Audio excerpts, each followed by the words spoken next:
Now, for a local perspective on Massachusetts' new marijuana regulations, I spoke with two journalists who followed the issue, Rob Rizzuto of MassLive and The Republican, and the Berkshire Eagle's Kristin Palpini. My reaction is it makes a lot of sense. I think that Massachusetts legislatures have from the start said, we're going to do this at a snail's pace, and they have been true to their word.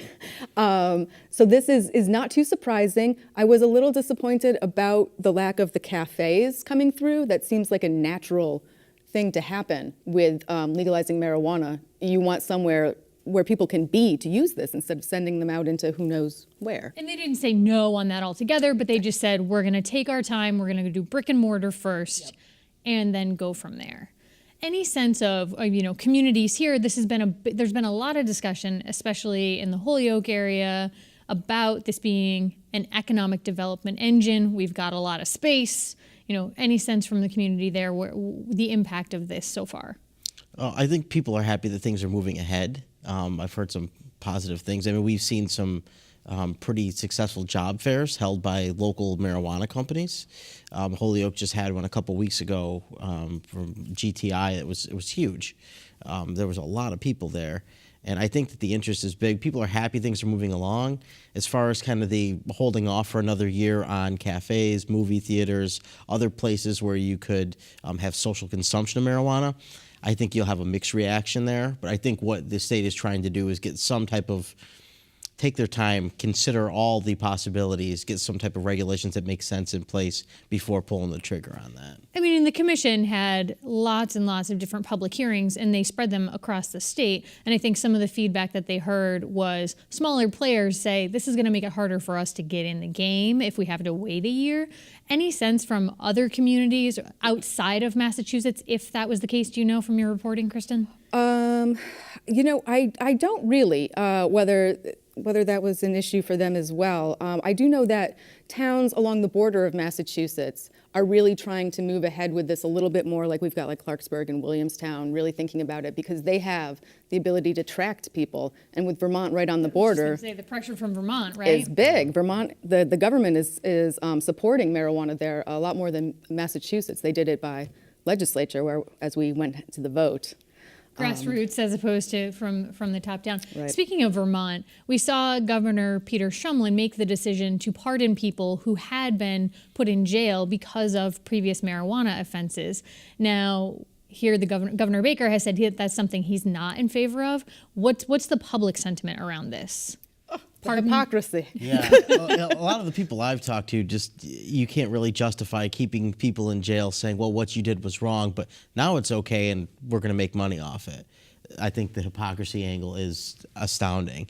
I understand the reluctance to just, if you will, open the gate and let X amount of criminals out of prison, but if now it's okay enough for the state to tax, regulate, and accept, then I think the sentiment out there, with a lot of people I've spoke with, is that it's time to revisit that. And Commissioner Hoffman, when he spoke to us, we saw earlier in the show, the commission's not really touching this, not their purview. The governor has his opinion. Commissioner Hoffman might have his personal opinion, but I don't know. We'll see where this goes. I wonder how much of this has to do with Governor Baker, Republican, being concerned about the federal government still being very much, especially with Sessions, down on marijuana.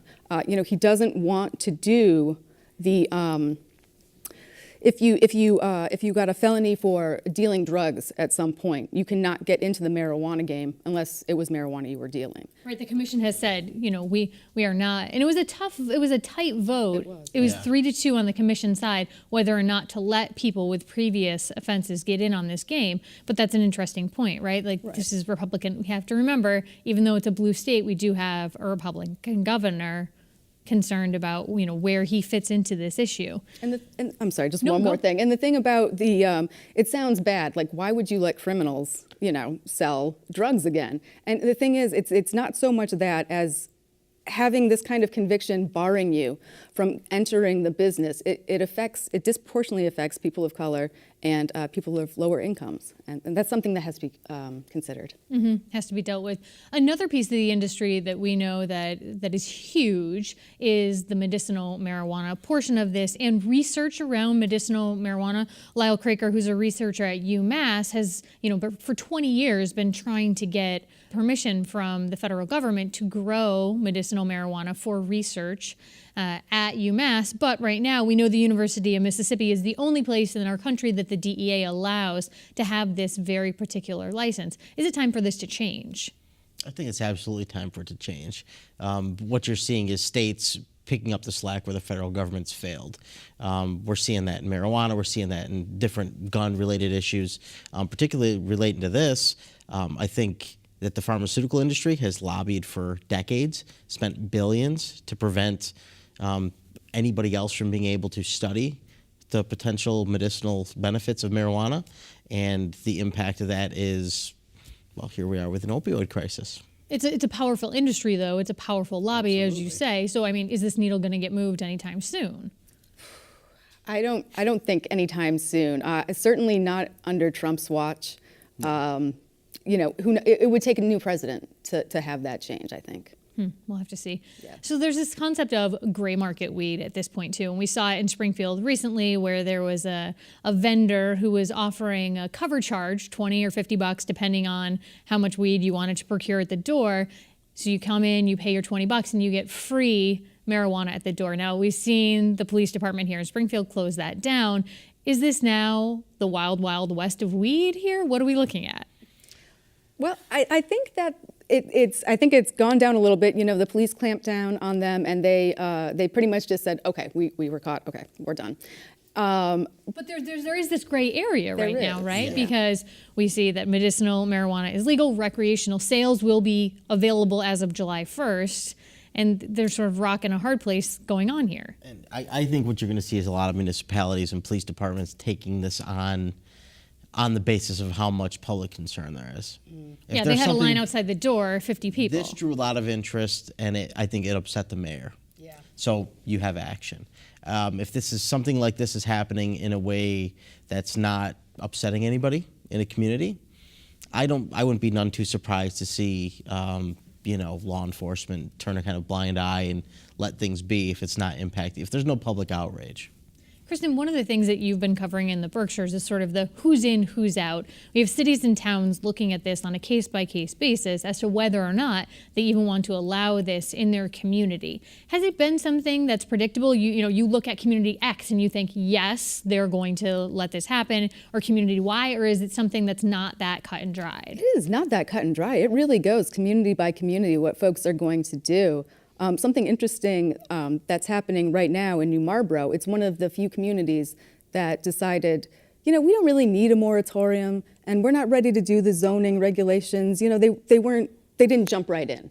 And so right now they're having an issue with a very large marijuana producing and cultivating business wanting to go in, and they filed their permit. And now it's too late to go back and start a moratorium. And New Marlboro is a small town. Very so this would be big doings in a small town if you have this very large, now very legal business wanting to come in and set up shop. And right on a lake that's very popular with tourists. So you've got two businesses that could be very important to the Berkshires, kind of. And this also, I think, touches on a very interesting issue, which is stigma, right? You have several generations ago where reefer madness was a huge thing. It's this horrible, horrible drug. Don't touch it. And still at the federal level, marijuana is classified as a Schedule I drug, just as dangerous as heroin. And yet we have Massachusetts that has legalized this industry. Where are we on public perception versus legality?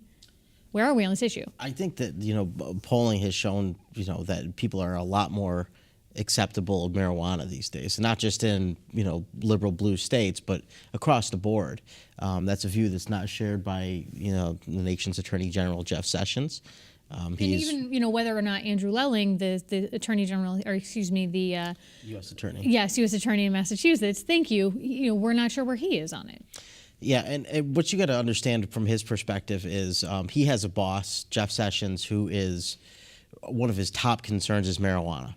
That's where he is. And if you're trying to make your boss happy, Are you going to go against him publicly, or are you going to kind of do what he wants you to do? Andrew Lelling's in a very tough spot, being in Massachusetts where this is legal and having to answer to Attorney General Jeff Sessions. This could be such a powder keg if Sessions and Trump really want to push it and just go after state rights over marijuana. I mean, wow, what a fight that would be. State rights are good until you disagree with what they've chosen. That's an interesting argument. And we did see this in the early years of the George W. Bush administration, where they were doing raids up in the Northeast despite the marijuana being legal.